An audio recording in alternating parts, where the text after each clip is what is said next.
Bonjour, bonsoir, je suis content de vous retrouver. Aujourd'hui, on parle du dos, on parle des problèmes de dos. C'est une structure qui est vraiment importante, qui est vraiment névralgique.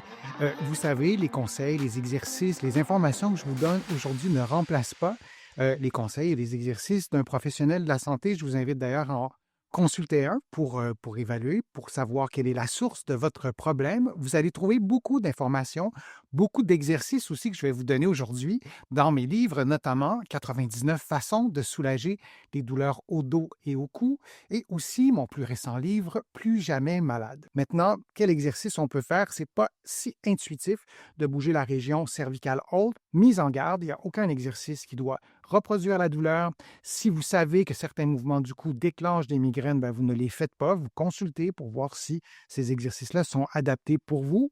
Mais les exercices que je vous donne, c'est des exercices qui se concentrent sur la région cervicale haute. On va commencer avec le premier, qui est un mouvement très simple. Alors ça, c'est un mouvement général. Ça bouge les différentes régions du cou, un exercice de rotation. Moi, je vous conseille de commencer par cet exercice-là. Vous remarquez que seulement ma tête qui tourne, les épaules ne vont pas tourner. Ça compte un peu pour un mouvement d'échauffement, pour pouvoir se réchauffer, pour pouvoir bouger, pour pouvoir activer cette région-là. Vous en faites une dizaine de chaque côté. Vous pouvez prendre une petite pause, en faire une deuxième série. Là, on est dans des mouvements généraux, donc des rotations cervicales globales. Allons-y maintenant avec une mobilisation plus spécifique. Vous allez pencher la tête, vous avez vu ce que j'ai fait, environ à 50 de votre mobilité, et vous ajoutez des rotations à droite et à gauche. Et attention, lorsque vous faites la rotation de droite à gauche, vous devez garder la tête en flexion. J'ai beaucoup de patients qui, en faisant la rotation, perdent la flexion. Et à la fin de la rotation, la tête est redressée au complet. C'est pas ça qu'on veut. On veut vraiment garder la flexion du début à la fin du mouvement de flexion. Vous pouvez en faire 5, 6 mouvements, 10, répéter 2 séries. Mais attention, si cette région-là, elle est raide, vous allez faire les mouvements et vous allez trouver que c'est plus difficile, que c'est raide.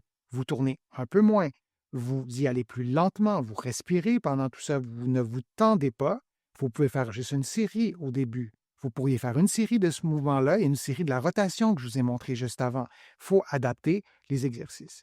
Un autre mouvement qui est spécifique à la région cervicale haute, vous vous tenez bien droit ou bien droite, ou devrais-je dire de façon la plus allongée possible.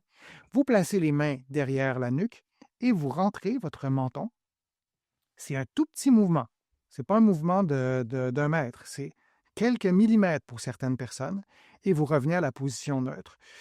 Il y a des différentes façons de faire l'exercice. Je vous les présente sur ma chaîne dans d'autres vidéos. Mais dans cette vidéo aussi, je voulais vraiment vous présenter les principes d'exercice pour mobiliser la région cervicale haute. Pour la plupart des personnes, lorsqu'on met les mains, ça nous aide, ça supporte, on arrive à faire l'exercice sans douleur. J'ai des patients qui me disent: «Je ne comprends pas ton exercice, je ne dois pas être intelligent parce que je ne suis pas capable de faire ça». Si c'est votre cas, si vous vous dites ça, il est peut-être possible que la région cervicale haute soit raide. Alors, ce n'est pas parce que vous ne comprenez pas le mouvement, c'est parce que c'est raide. Et comme c'est déjà un petit mouvement, bien, en essayant de faire un petit mouvement sur quelque chose qui ne bouge pas beaucoup, qui ne bouge pas normalement, on a l'impression qu'on ne le réussit pas. Allez-y doucement.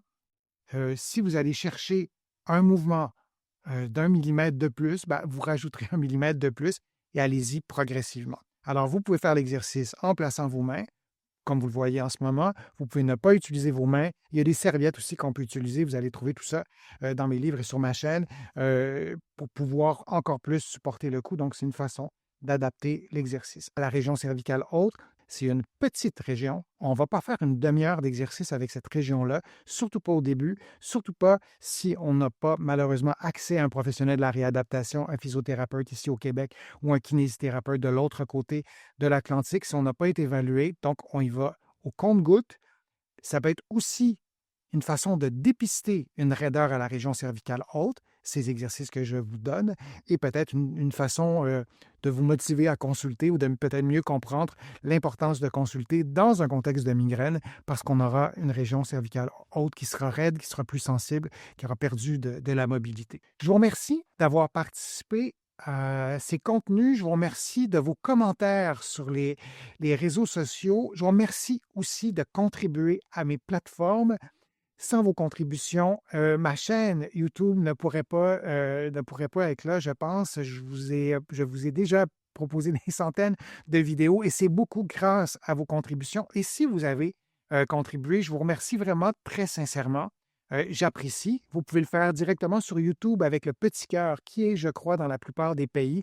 Sinon, vous allez sur mon site web, le www.denisfortier.ca.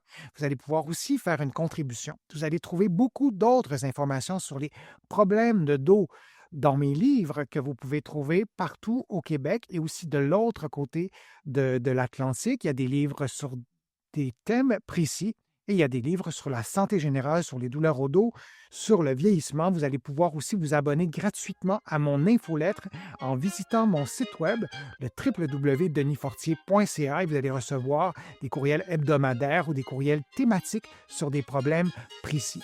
Encore une fois, merci pour votre présence, merci pour votre fidélité et je vous dis à une prochaine fois, à une prochaine vidéo, à un prochain direct. À bientôt.